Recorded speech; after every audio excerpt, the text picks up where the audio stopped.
नमस्कार दोस्तों, मैं आपके सामने एक अपनी कविता प्रस्तुत करने जा रहा हूँ। एक ऐसी कविता जो हमें याद दिलाती है कि हम प्रकृति से अलग नहीं हैं।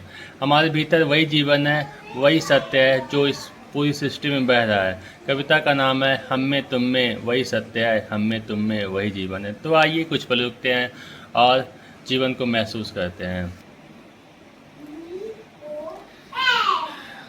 चलिए। हम में तुम में वही सत्य है, हम में तुम में वही जीवन है। लहरें आ रही लहरें जा रही, इन लहरों के बीच कट रहा जीवन है। हम में तुम में वही सत्य है, हम में तुम में वही जीवन है। आज दूर हो गए प्रकृति से बहुत, आज भूल गए हम प्रकृति को बहुत। प्रकृति तो हमेशा मेरे अंदर है, प्रकृति तो हमेशा तेरे अंदर है। हम में तुम में वही सत्य है, हम में तुम में वही जीवन है। कहीं जीवन नदी की कलकल है, कहीं है समुंदर का किनारा, कहीं कभी ये ठंडी हवा है, कभी ये धड़कता अंगारा। चाहे जीवन जो भी हो, हम में वही तुम में वही, वही सत्य है वही जीवन है। अभी इस पल में ही जीवन है। हम में तुम में वही सत्य है, हम में तुम में वही जीवन है। Thank you.